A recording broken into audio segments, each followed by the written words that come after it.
Good morning. I'm David Cadu from the Adult Education Committee. I want to congratulate all of you. You've made a very wise decision today. You've come to see Dan Redfeld.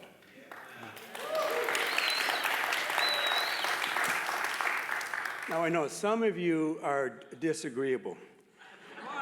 You're thinking, what's the big deal? We see Dan every Sunday. But remember, see this part of me today. Exactly. Remember, you usually see his back. Today, a treat, you see his front. But please, let's consider not just one side of Dan, but the man in full. Too often we take good things for granted. Let's recall who Dan is, what he does for us. The outside world knows Dan is a classically trained composer, a conductor, an orchestrator, an arranger, a music producer, an accomplished pianist. We know Dan as our director of music. He's served in that role now for over 7 years. For our choral choir, for our section leaders, for our music program generally, Dan the man is the straw that stirs the drink. Man, after my own heart.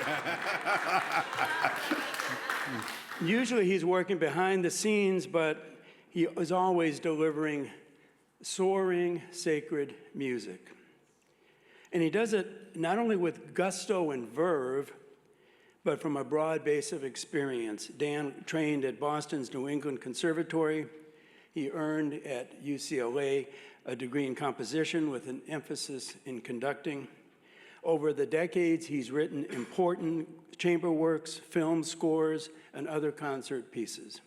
His Joe the Little Women musical will premiere in concert on January 25 in London. Get your tickets now. I will be gone most of January, so. Today, Dan will discuss Christmas music and preview the performance of next Sunday's Christmas Cantata, how it took shape, what inspired it, what to listen for as the piece unfolds. So now, without further ado, I give you Maestro Dan Redfeld. Clever guy. Actually, I've got this, so I'm good. Great. Well, thank you, everybody, for coming in to hear me talk, hopefully intelligently, about Sanson.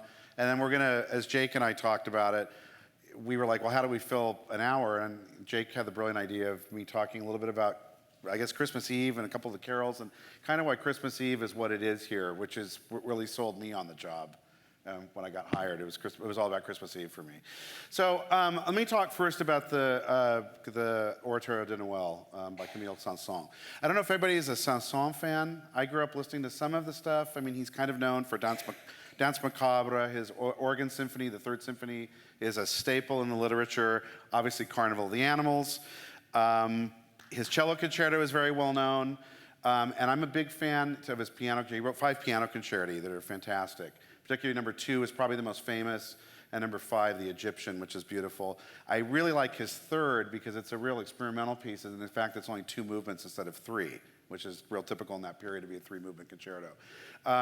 He's a brilliant composer, and as I was doing research on him, he wrote everything. He wrote operas that unfortunately we don't really listen to anymore, but he wrote operas that were, commissioned by Paris Opera.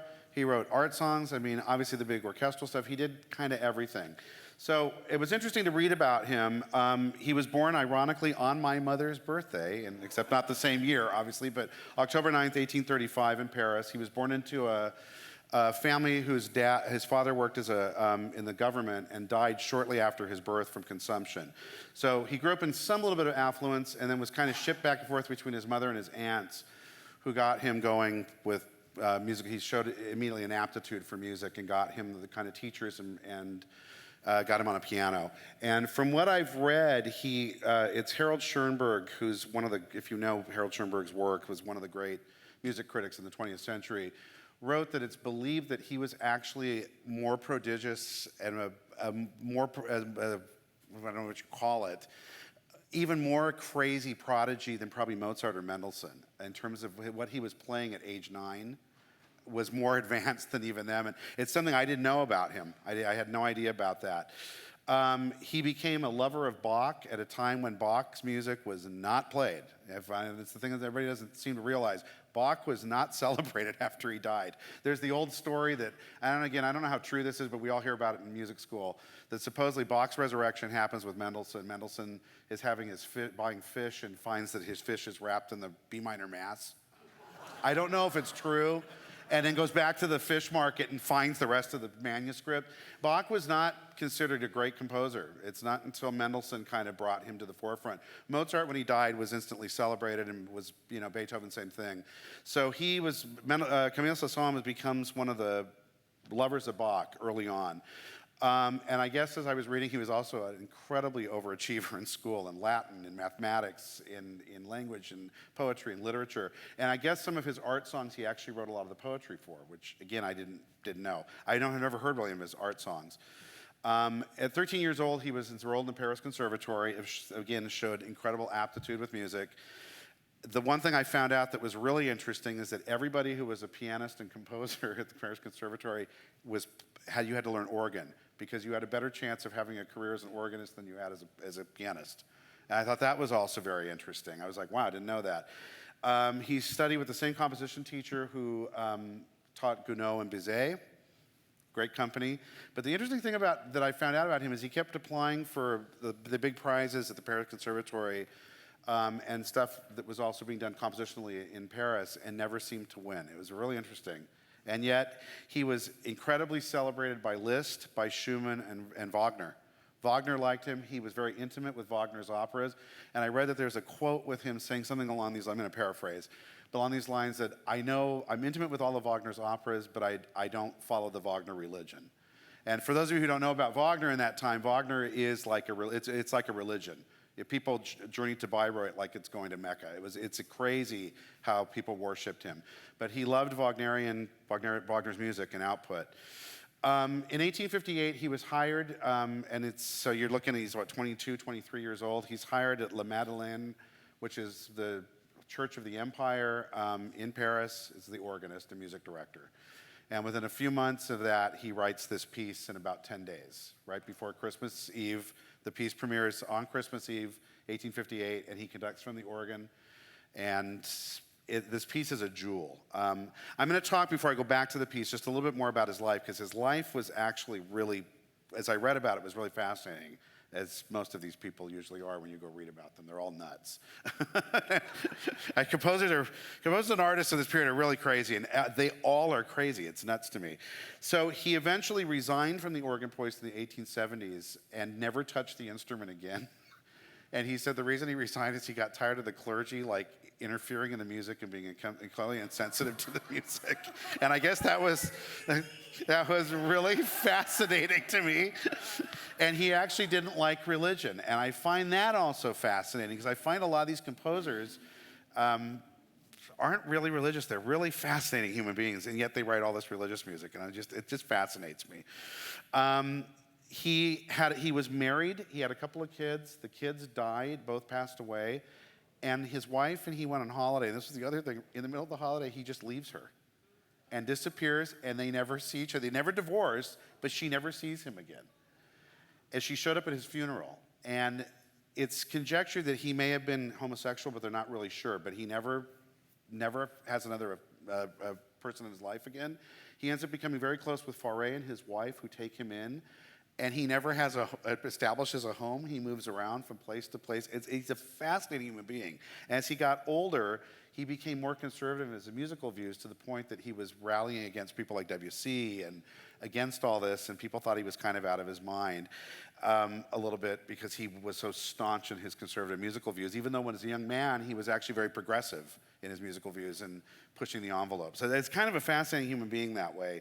And he, lives out World War I and dies in 1921 and is buried in Paris. And it's just fascinating. Fascinating life to read about him. So the things about this particular piece, when I discovered this piece, when we did it, I think we did it in 2019, we did this piece. It is a jewel of a piece. It's really, really beautifully written. It's modeled after the oratorio style. It says it's modeled after Bach. The first movement's in the style of Bach, it says. I hear a little bit of Bach in it, but it's like through a Frenchman's eyes. I actually hear a lot of Handel. I hear a lot of Mozart in the piece. The piece for me has a real clarity of orchestration. Like Bach to me is not a clear composer orchestrationally. He's like Handel. There's a lot going on, always. A lot of counterpoint, a lot of movement. There's a lot to impress with.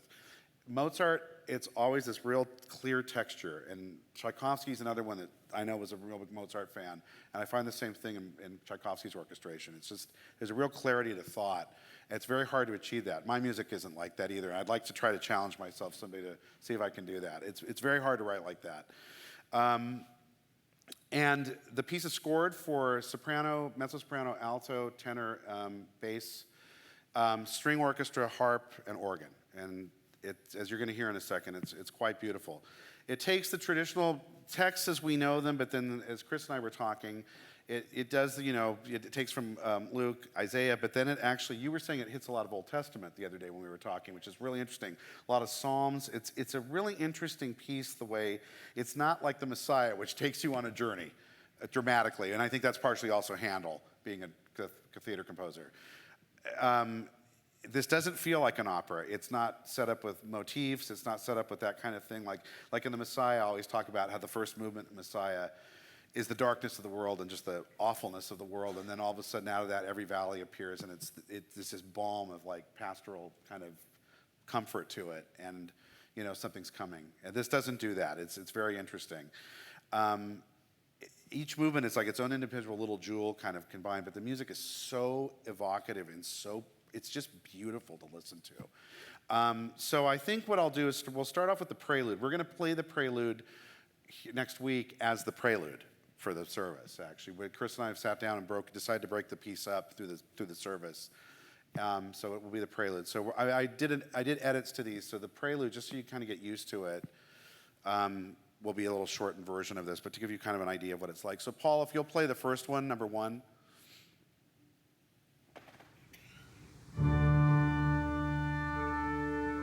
And the organ is very prominent in the piece. It's a very important color.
So that's the prelude. The prelude is kind of built on this tune, and this is the only thing that repeats in the piece.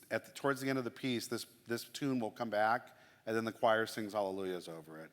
And it's really beautifully scored for the 5 soloists and the choir together, and the harp. The harp only is heard in a few movements.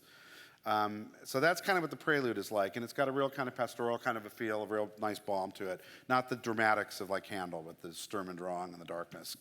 It starts off very pretty and very happy. The next movement, I wanted to play a little bit of it because what I love about the rest is it's all set up like recitative. So, and again, it doesn't sound like Bach to me. This reminds me a lot of the recits in the Messiah. And it's set to the same text that Christina usually sings in the Messiah. And they were in the same country, the shepherds abiding in the fields. The angel comes down. What does make me laugh in the piece is for some reason in every piece of classical music that sets this text, I don't know why the angel always has to be a soprano. I find that so fascinating. If I was to set it, I'd want to make it a tenor. I don't know why. I don't know why it has to be a soprano. It's the funniest thing. But he sets it with a soprano. So I wanted to play a little bit of that. And then out of that, the choir, this is the first time the choir actually comes in at the end of this movement with glory to God in the highest and peace and goodwill towards all men. That's the text that's set. And I just love the text setting. The text setting is kind of Baroque style, and then it's more contrapuntal, meaning that there's a lot of imitation. So the sopranos will also do something, the men will do it. And then within the voices, you'll hear the sopranos start it, the tenors do it, the altos do it, and they're all overlaying. And it's an interesting feel, yet it still feels so very French to me. It's like, it's weird to hear music like this kind of run through somebody's eyes from a different country and go, wow, it still has they can't deny their nationality as a composer. I always find that funny. French music, Russian music to me, German music, they're all very unique. They have very unique, and British too. All those areas all have very unique sounds if you go listen. Like for me, I always say like Les Miserables could never have been written by a British person. It's definitely French people wrote that show. Like every song sounds very French to me. So Paul, can you play number 2, the recit and the chorus? Et pastores errant in regione eadem vigilantes, et custodientes vigilias noctis, super gregem suum. And now we go to, and lo, the angel of the Lord came down, alto.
And then I'm going to show you the chorus here. So just let it keep playing, Paul. It'll do it. Yeah, here's the chorus.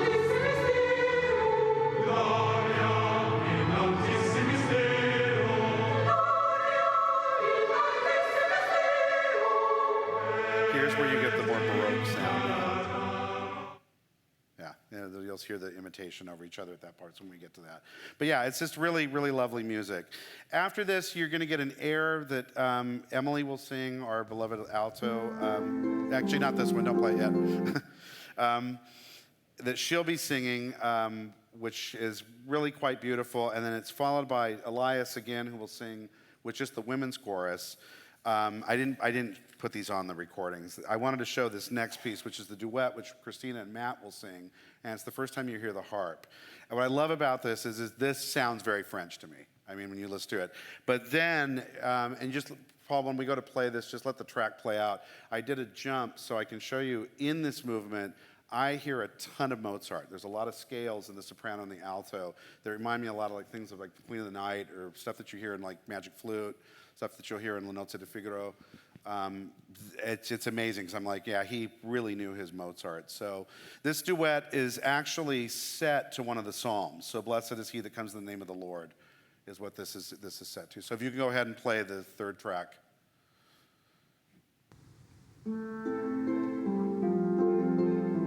And there is organ on here. It's just playing chords very quietly under the support.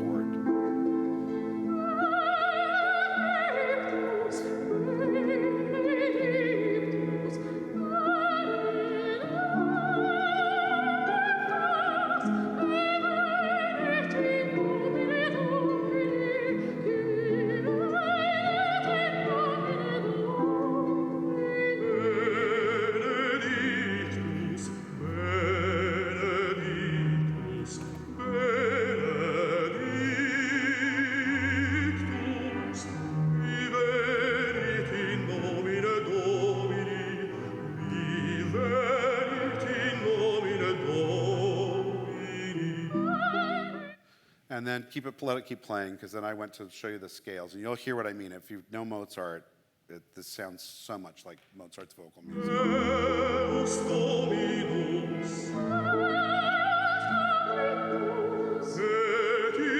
lux in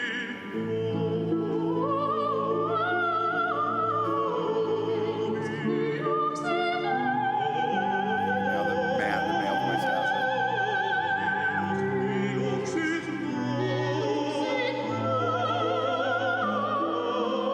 nobis. Yeah, I just love it. I think its movement is so special, and it's such an interesting thing to set this text too in minor, and it's very interesting. There's a kind of an interesting darkness to the piece, and it's really quite beautiful. The next movement is kind of the central movement of the piece, and this is the only Sturm und Drang moment in the piece. Why do the heathens rage and the people imagine a vain thing? Is the text he sets. And it's real, you're going to hear in a second, the orchestra is, it's a big, heavy stuff in the strings. And then at the end of it, he sets the Gloria Patri, and music completely changes on a dime. And it just becomes this real warmth and healing balm kind of a feel of it. So if you go ahead and play this one, Paul, the next one.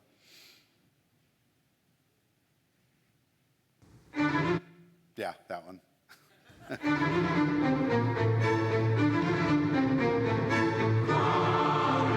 This feels like Mozart to me, too.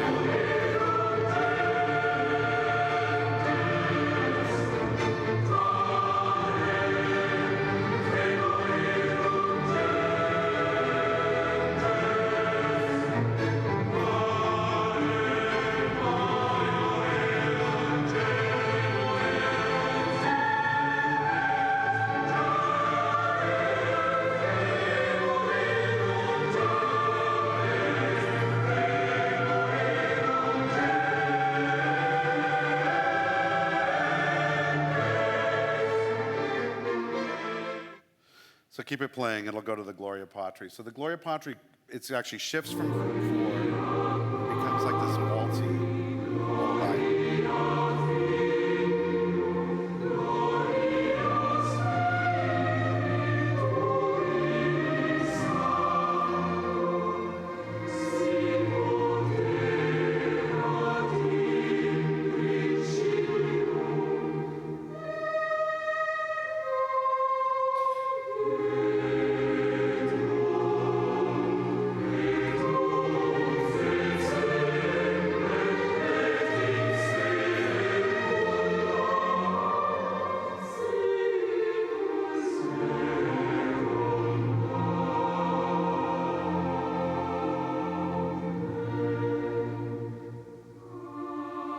And the amens are so beautiful.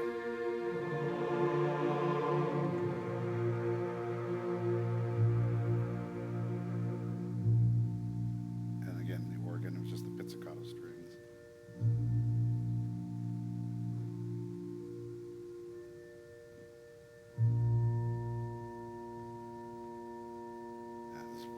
This is such a beautiful piece. This is followed by a trio, which will be, I believe, Devin, Emerson, and Matt. Again, another harp and organ piece. It features the harp.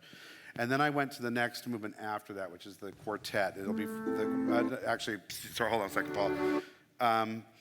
So the quartet after this is set to the Alleluia, sing to the heavens and be joyful, O earth. Obviously, the child has been born, Jesus has been born. And what I love about this is this feels like a drinking song almost. It's the feel of it. It's just a really lilting, really fun number, and it's just gorgeous writing. So if you could play this next track. And the alto starts. Alleluia, alleluia. I mean, it's celebratory. I feel like you should have a glass of wine or a beer in your hand.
it's just, I mean, every movement with the voices like this, when he combines the trios and the quartets together, it's just the writing is so spectacular.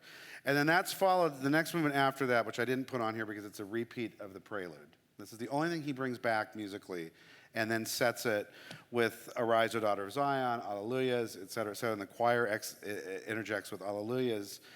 And it's really a nice ending to the piece, bringing back. And what I love is that we get to put the pieces together the way it's actually meant to be done. The piece ends with the high violins on a high note, and then out of that comes the last movement of the piece, which is kind of more like a Bach chorale. And sets it to bring an offering and worship the Lord in his holy courts. Let the heavens rejoice and let the earth be glad before the Lord, for he cometh, alleluia. This has repeats in it, but I actually did an edit, so we're going to play this last one. You'll get a gist of what the whole piece is kind of like. So if you can play the last one, Paul. And it's just nothing but power.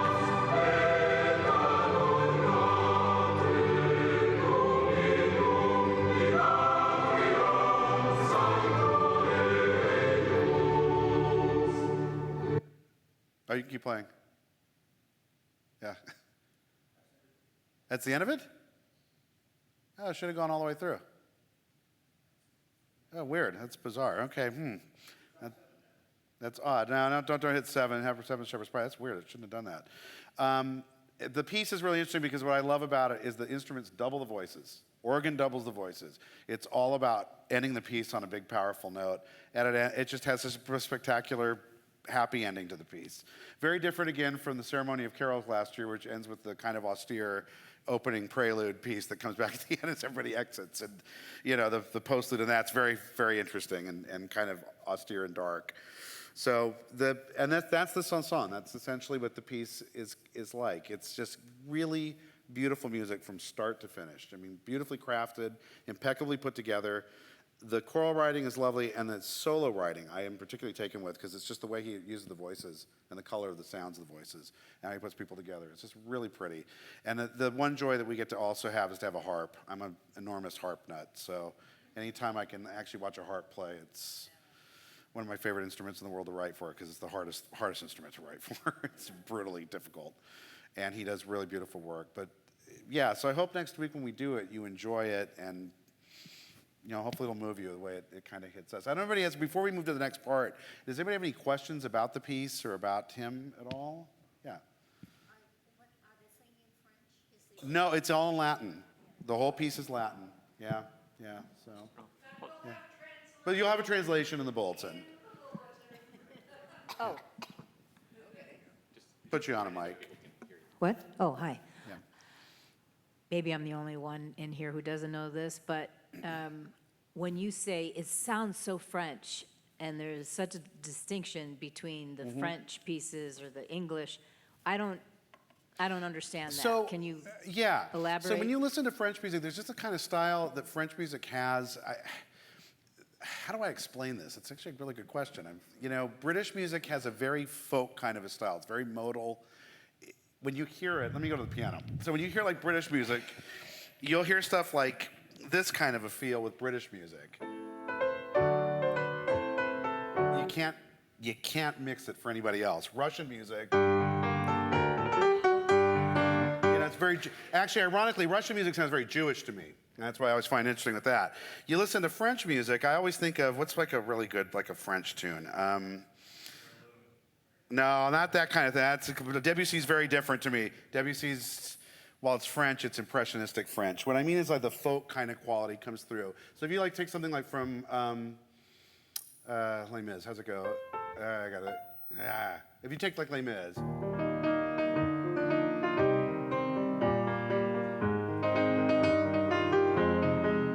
It feels like cabaret music. Like their music has a very cabaret kind of sound. Like for me, the composer that sounds probably of the modern composers that we're writing today in the 20th century, Michel Legrand's music is like, you cannot mistake that for anybody else. No matter what he wrote, like even stuff like Papa, Can You Hear Me? And stuff that's kind of supposed to be Jewish inspired, it's like, oh no, that's a Frenchman writing. It's got just a sound. Their music, and the thing I find interesting about European composers is that they're very influenced by their folk music. And I find that very interesting. We don't do that in America as much. I mean, the composers that kind of do, Gershwin, I don't think folk music is jazz being folk music. The composers that in America that have done that, I would say would probably be people like Aaron Copland, because Aaron Copland took a lot of our folk music and actually set it and then used it in his ballets. People like Walter Piston, Walter Schumann, who was actually writing, all the American composers that were around that period. And then people like Leonard Bernstein, who actually incorporated, Hispanic music or Mexican music into their music as well. Definitely Norwegian, Yeah, his music sounds very Scandinavian to me, Yeah. I call him Norwegian. His music sounds very Norwegian to me. I mean, it's very folk. And Norwegian music is very interesting. If you go listen to their folk music, it's got a Germanic flavor, but there's still something different. There's a melancholy to it that German music doesn't have. I think it's from being stuck in the snow all the time. And it's really interesting. European composers fascinate me because you know where their music comes from. And I'll talk about it in a second when I talk about Silent Night to show you that. There was another question back here. Yeah. Yeah. What makes the harp so difficult to compose? Okay, good question. So the thing with the harp, first thing, and I'll tell you this is my favorite thing that happened to me in college when we were in orchestration class. The teacher gave us a chord, a 10-note chord that was all misspelled, and you fix it for a harp thing. All of us missed it. The entire class missed it. Everybody was mad at him except for me because I went, wow, the harp doesn't play with all 5 fingers. It uses the 4 fingers. The pinkies don't play. We all missed it because we all fixed the chord. No one got the chord. There was too many notes in the chord. That's number one. So you got to think about the voicings on the harp. The instrument rings a certain way, so it's not like a piano, which dies away almost instantaneously. The body rings, so you have to know to give for the harpist time to stop notes. Otherwise, you get bleed and all these weird things happen color-wise. It just becomes like a sonority of hell. It's one of the things I love about the harp in an orchestra, in a pit orchestra, with Broadway stuff, because you're using a smaller orchestra on Broadway. I always recommend to orchestrators use a real harp if you can. Part of the reason why its mid-register tends to resonate so heavily, it makes the orchestra sound bigger than it is. That's one of the tricks in Joe when you listen to the album on Joe. Orchestra sounds so much bigger. Everyone's like, oh, it sounds so big. I'm like, yeah, harp's in there doing stuff in the middle to thicken the texture. The other thing is the harp, if you look at, when she's here next week, if you can watch her, there are 7 pedals on the bottom. There are 3 on the left foot, 4 on the right foot. D, C, B, E, F, G, A. If the pedal is in its non-stopped position, all the notes, if you hit the D and it's in its non-stop position, all the Ds on the instrument become flat. The instrument's actually a flat instrument. If you go to the middle position, it becomes natural. If you go to the bottom, all the notes become. So anytime you write chromatic music, you got to be thinking of how to switch the pedals. So it limits what you can do chromatically, and it is like a puzzle. And you have to, and that's why if you look at harp music, it doesn't look like piano music. You see the weirdest spellings, like an E major chord would be an E, a G sharp, and a B. You'll see a F flat, a C flat, and an A flat, and it looks just so weird on the page. You're like, why? Well, because they have to get in the position for that to get to the next chord, whatever that's going to be. So it's a constant struggle writing for it, and it's the craziest instrument to write for, and I love it. I actually been commissioned on a couple of pieces by harpists because I guess I write well for the harp, and I think it's because I was a harpist in a past life because I'm enamored with it. Yeah. Sorry. What recording were you playing for us? It was gorgeous. I bought it years ago on CD, and I can't remember which orchestra. It's not a famous orchestra or conductor. You know what? Email me, and I'll find it. I've got it at home, and I could tell you who. I can't remember who it is. There are not a lot of recordings of this piece, unfortunately. And I went and listened to like 2, and I went, oh, I like that one. I bought the CD on Amazon and got it. Yeah. Let's do Chris and then Mike. Yeah. So I don't know the history of the harp that well. When was it created, and where was the primary location, I believe it's France, actually, ironically. Harp goes back as a medieval instrument. So you have folk harps, which we still use to this day. But they don't have pedal mechanisms on them, so they're not chromatic. So you have a tuner, so you are only stuck in whatever key you write in. It's like you can't chromatically alter it, like on a Celtic harp. Yeah. So they go back way, way, way back. Harps go back probably to like ancient Greece. They were using instruments like that. The modern harp, the chromatic harp, I believe it's developed in France. When we did the thing here with Gail Levant that I moderated, I believe, I'm almost positive it's France. It's in the mid-1800s. They create the mechanism, And if you look at it, it's really wild to watch it because these little things, these little spokes turn, these little wheels that elongate or shorten the strings. So one of the things, like for example, if you're in really crazy keys, as Broadway shows often do, or vocal music does. So for example, at the end of, to talk about my show, the end of Act 1, the big number is in B major, which is, 5 sharps. It's an awful key for the orchestra to play in. They all hate it. The harp, however, being a flat instrument, is in C flat because the instrument won't be stopping the strings. They'll resonate the most in that key. So it's in a completely different key signature in the score. So we'll often do that if we can do that. When you get into those crazy keys, the harp will always go to the flat keys if you can do it. Yeah. So the yeah. harp history, that's what a lyre is, right? The L-Y-R-E? Yeah. A lyre is a form of a harp, yeah. Dates back at least Yeah. that far. Yeah, Old it dates Testament way far times. back, but the modern harp, as we know, which you'll see here Sunday, is a modern chromatic harp, which is, I think it's in the 1850s or 1840s, I think, if I remember right, it's built. And my question is, how often is the Christmas oratorio, Saint-Saëns Christmas oratorio, performed? It's become, actually, according to what I read, kind of become famous in the last probably 30, 40 years. It's become kind of a regular piece now, and it's kind of entered the repertoire. People didn't know it before that. Yeah, it's kind of interesting. Do you want to move on? Yeah, to let's Silent move on Night? to the next part. So, as Jake, as I said, wanted to talk about a little bit about Christmas Eve and what we do here for Christmas Eve. So our Christmas Eve service is really unique. All my friends who show up are like, oh my God, it's like out of a movie, it feels like. and the music is so beautiful. And Chris is one of my friends just loves to come because he sobs every year through her sermon. And then he's like, and then Oh Holy Night comes in and he's like, I'm a disaster. And I'm like, great. So part of what Christmas Eve here, I will tell you, we owe a lot to Nam Hee Han. So in 2019 at Christmas Eve, in between services, we were having dinner, and up to that point, I guess what had always been done for the hymns, we literally Xeroxed music out of. That's how it had been done here, I guess, going back 20, 30 years. They'd Xerox the music out of the hymns, hat to the strings, and go, viola, you play the tenor line, et cetera, cello, play the bass, and the string players hate that because they're trying to read a score. They don't see their just individual part, and the piece doesn't go anywhere. It's just repeat, repeat, repeat, like we do pretty much every Sunday. Like Laurel will go through and actually find alternate harmonizations to try to goose the piece up a little bit. So Namhi sat down with me while we were at dinner, and she said, I think you should do, because I'd already arranged some of the anthems and orchestrated them. She said, I think you should do the entire service. And I went, what do you mean? And she's like, I think you should arrange the hymns and make them feel like the anthems, even though we're all singing, and orchestrate them and give the service a through line. And I was like, it's an interesting idea. And a couple months later, Namhi unfortunately passed away, and I was just like devastated. I'm like, how am I going to do Christmas Eve? And we're in the middle of COVID, et cetera, et cetera. And so I think it was in April or May of that year, I sat down to look at the first piece, because we always do O Come Emmanuel.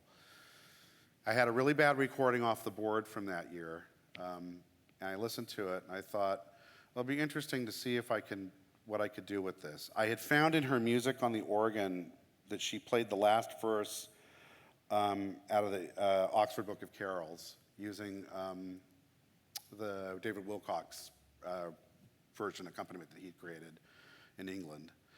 And so I sat down and actually went, okay, I'm going to do it kind of chant-like. I'm going to do this at the beginning. Then I'm going to divide them in on the second verse and take them in into 2- and 3-part harmony. And then the thing I was like, well, as the candlelighters come up, I really loved what she played, so I actually transcribed what she played as best as I could. I mean, the recording's pretty bad. But what you hear every year is what Namhi played in 2009 and 1918, one at least with me here. And then once the whole congregation joins, that's what she played. And so the piece you'll see in the Christmas Eve bulletin is dedicated, and the score is dedicated to her. And then as we got ready to go through Christmas, that year, the lockdown and all, we had to do it. I arranged all the hymns. I started taking them and arranging them and figuring out, and that's what Christmas Eve has kind of become. Everything that we play now is all my hand is in everything. I don't know if anybody knows what I mean when I talk about an arrangement and an orchestration, and an orchestration, what the difference are between those. Does anybody want to take a stab at it?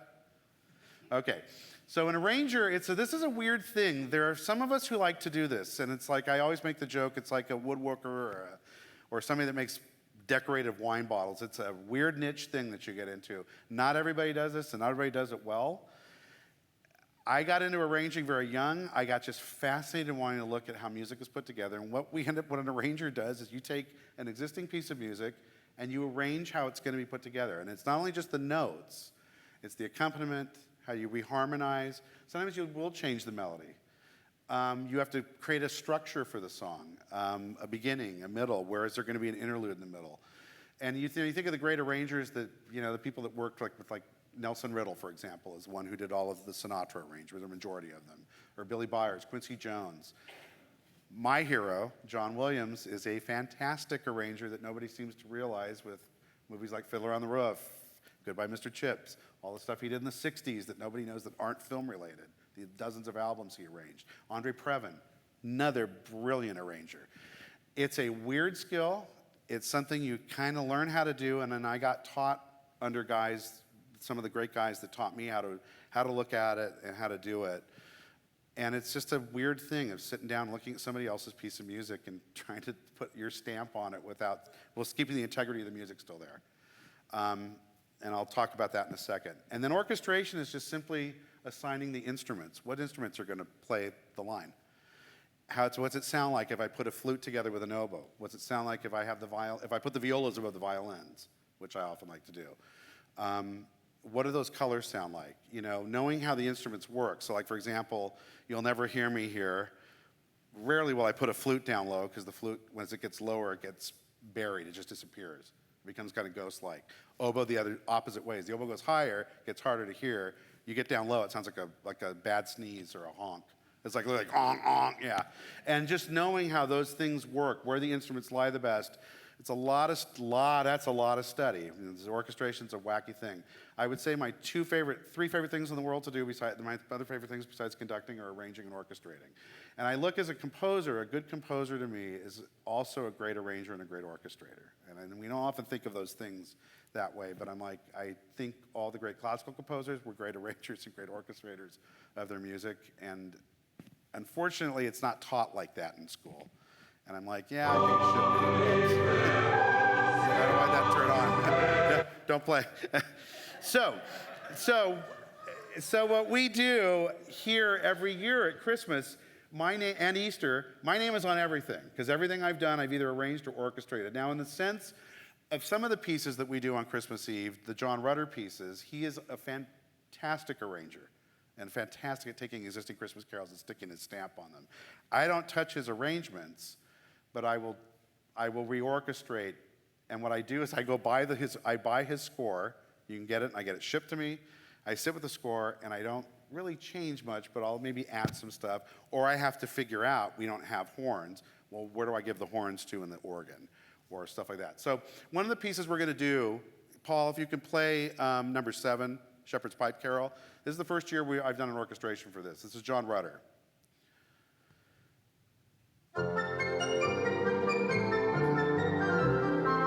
So how do I make the bassoon? There's no bassoon here.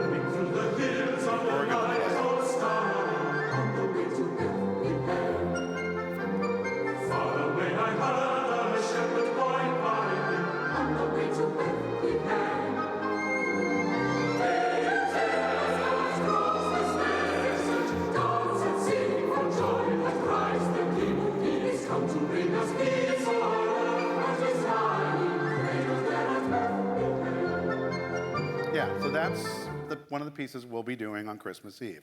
So what I did, I will tell you, I didn't change anything in the string parts except for, I think, three or four chords or notes. Yeah, I did this part. You'll hear it. Yeah, you can go ahead and stop it, Paul. So I didn't change any of John's string writing. I added some stuff in the harp. I didn't change the piccolo, which also is going to be playing pick and flute. I left that exactly the same. But then I had to figure out, how do I fill the organ in so the organ kind of fills out the rest of the orchestra that's on that recording, and figure out how to make her play that and voice it properly so it's actually playable, et cetera, et cetera. So that's the arranging process, but also orchestration. So you'll see in the bulletin, it'll say orchestration after the original by John Rutter. John Rutter is brilliant to me, so I don't want to touch really. There's not much I'm going to be able to do to him to help him. It's like, if it ain't broke, don't fix it, is my attitude. But I do love, I'm a Christmas music nut. I love Christmas music. I love it both the sacred music and the secular music. You know, I think there's some incredible pieces of music that are written. O Holy Night's probably my favorite Christmas carol, and the sacred pieces. And then if I was to pick a secular piece, probably Have Yourself a Merry Little Christmas would be one. Let It Snow. The thing I always like to talk about with most of the great secular music are written by composers like by the name of Jerry Herman, Julie Stein, Sammy Kahn. Of course, the greatest probably Christmas carol, White Christmas, written by Irving Berlin.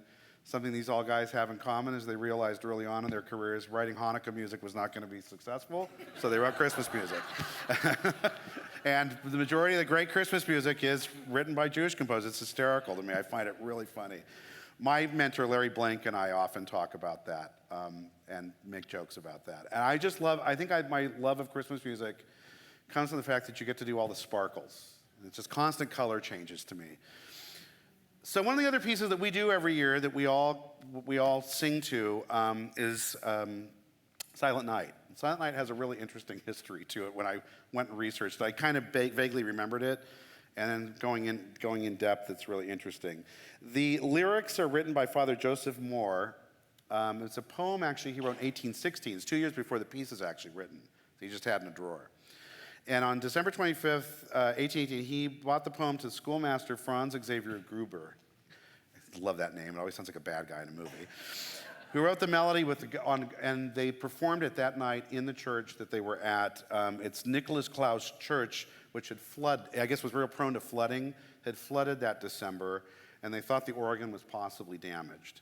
The church eventually actually ended up getting flooded so badly that the church actually collapsed, and they ended up rebuilding a new church in the area with proper systems to get the water, so it wouldn't flood anymore. So they both performed it with guitar and sang it during the Christmas Mass, which is really, really quite a beautiful idea that they wrote it that morning and actually performed it that night. And the organ guy, the organ builder who actually, I guess, tended the organs in the town, several different churches in the area, he heard it, happened to be there. His name was Karl Mauscher, and he actually took the tune and took the music and actually gave it to a couple of traveling groups, like I guess like the Von Trapp family almost. And within a couple of years, this piece was getting performed all over Germany. It finally made its first appearance in 1839, so about 20 years later, in the United States, and became one of the great pieces of music that we all sing.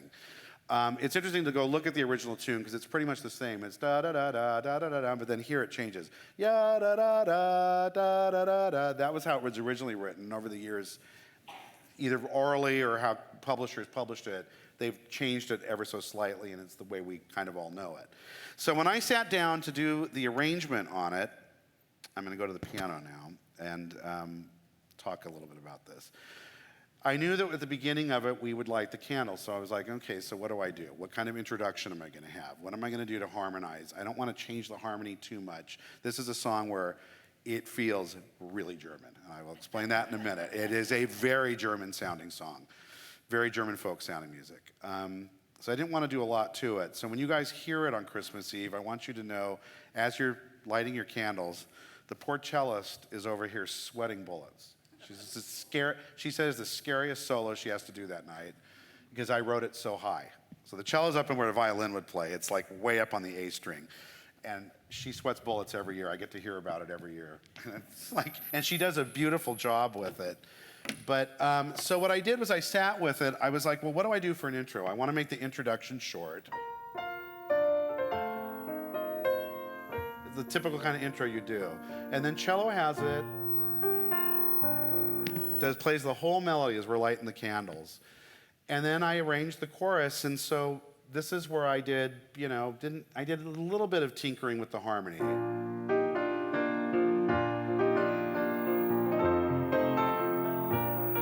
Not much here.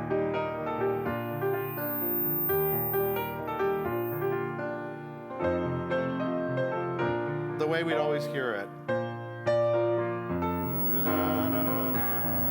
Then the second verse, this is where I started to play. Now I changed the chord slightly. I kept the bass on the root.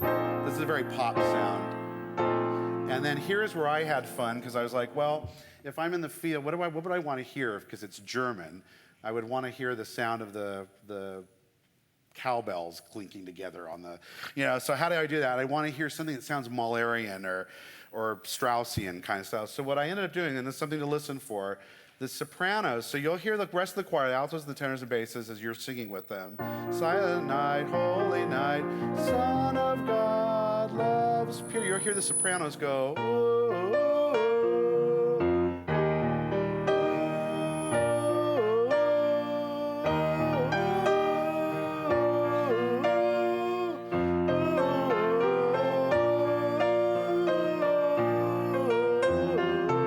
They have a counter line. It sounds like you could be out in the field hearing that sung.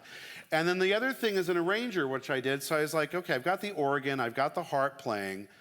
The third verse to me is the most intimate verse because that's when all the lights go down.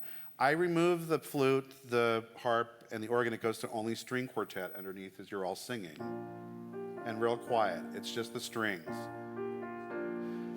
And then as we get to the latter half of the verse, I was like, well, I want to change the harmony. I want to put my stamp on it somehow. That's me. What would I do? So I did this.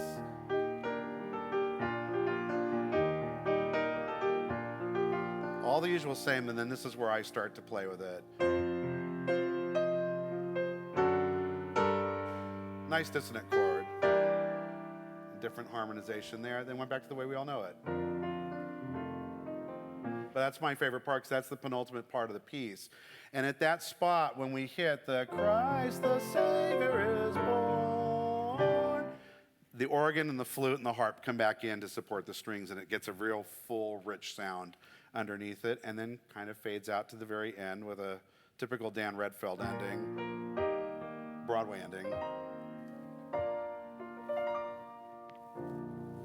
And that's how I do an arrangement, So the other arrangement I wanted to talk to you about, because I love that Chris, as we've been over the years working on all this, is your husband in here at all? No, he's not.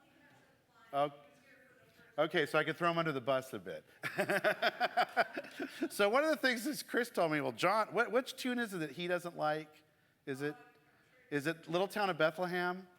Yeah, and I agree with him. There's a couple I really can't stand. And I felt good. I'm like, okay, I'm in good company. John doesn't like some of the tunes, and I don't either.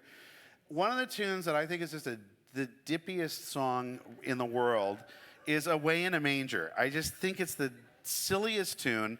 And I did a little research on how it was written. So there's a story that supposedly Martin Luther wrote this and sang it to his kids, although probably not. Most likely it was written by an American composer named James Murray in 1887. And I love this. It first appeared in a book called, this kills me, Dainty Songs for Little Lads and Lasses. Only in America. Yeah, he also claimed that it was written by Martin Luther.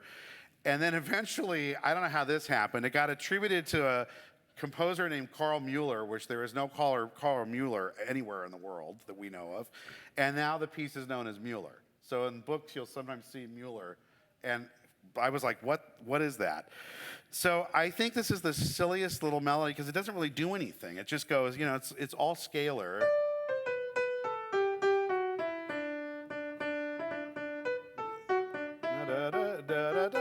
It just doesn't do anything. It just kind of lies there. So I was like, Chris was like, can we do it Away in a Manger? And I was like, yeah. What am I going to do? So, one of the jokes that I always make when I'm arranging and orchestrating is it's like, I got to get something on paper. Something has to go on those music stands. It doesn't have to be great.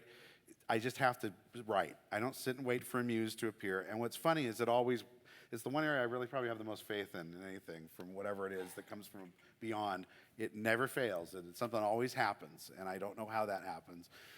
So I sat thinking to myself, well, we normally always do this. No real chord change. It just goes back and forth to 2 or 3 chords. And I was like, well, what do I do? So I sat thinking to myself, well, I can use the harp. There's a technique on the harp called près de la table, which means you play more towards the soundboard, which gives it a guitar kind of quality to it. I'm going to use that. And I'm going to stick the flute. So this is how I created an introduction using the tune.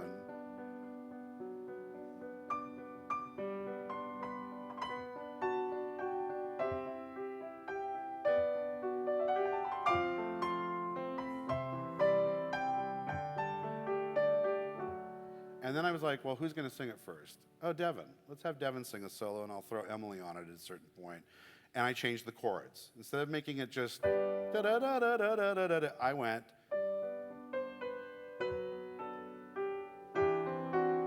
changing on the downbeats of every bar. And then I was like, oh, let's do my usual little trick I like to do.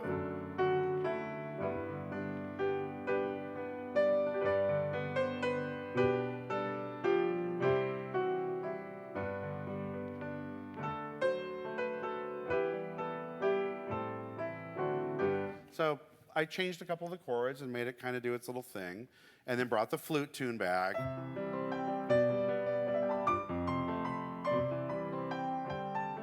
And then I was like, well, second verse, I'm going to have the gentlemen sing, and it's going to be the three section leaders. They sing in three-part harmony. Orchestra drops out, as you'll hear when we do it on Christmas Eve, and the orchestra kind of sneaks back in under them.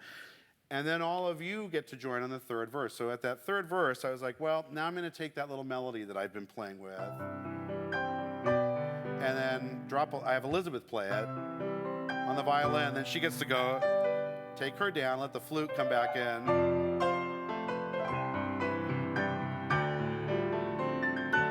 And then you all join. And at that point, I haven't used the organ until this moment. So on Christmas Eve, it's always so cool to me, because it's like, oh, this really worked well. The organ comes in all full, and it's like underneath you with the whole orchestra playing, and all the instruments playing with you guys. And then I changed the harmony again.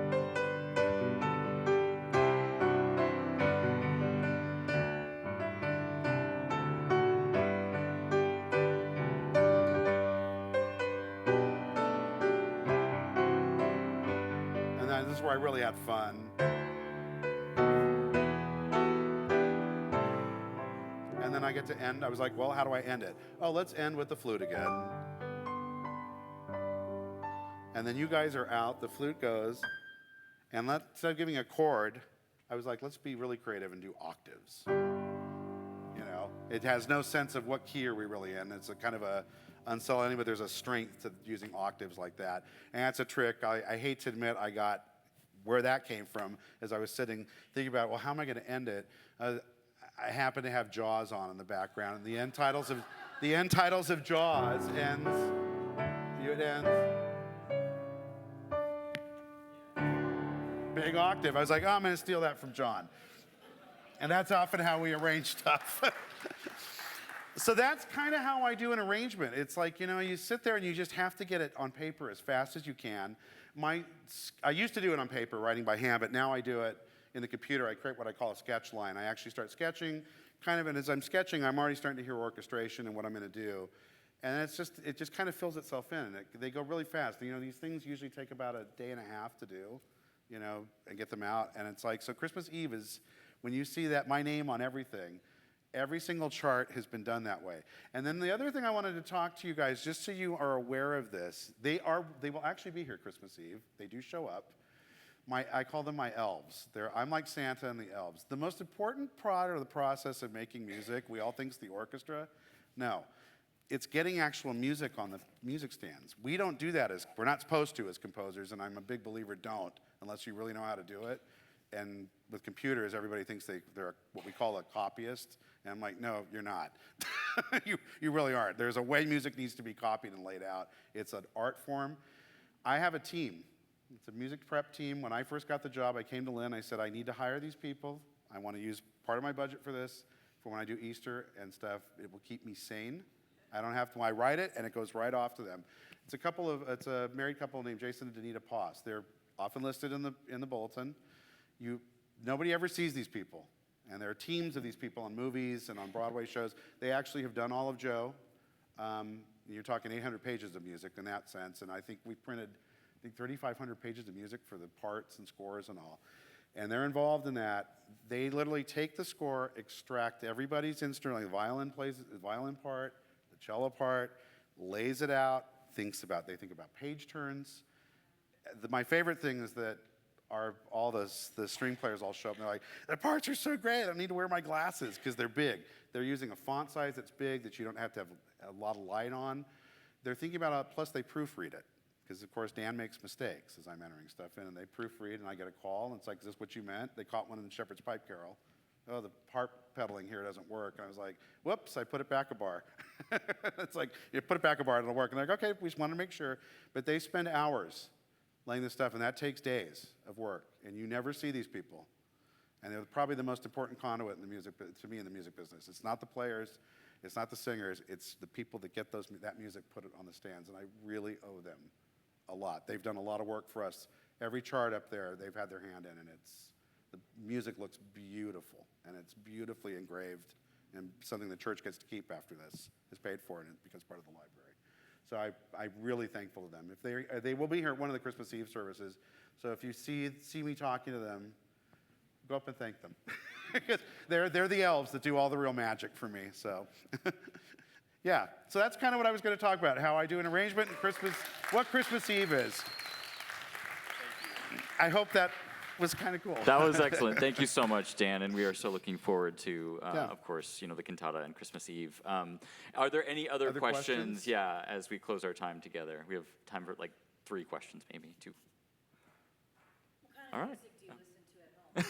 What kind of music do you listen to? I listen to a lot of film music. I'm a film music nut.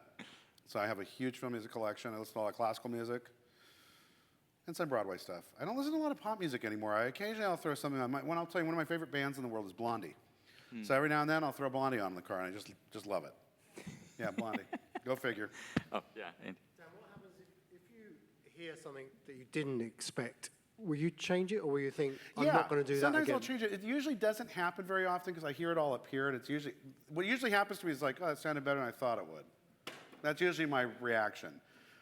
I made one change on Joe. I think when we were on the scoring stage. Elizabeth's like, you rarely change anything. I said, it's usually the way I want it. Once in a while I'll change something, but and usually it's just right there, I'll ask for a change. I think there's something we did on Christmas Eve where I've asked for a change in something in the way I had something bowed, or I think something on the strings for a color change, but yeah. Oh, Marin, yeah.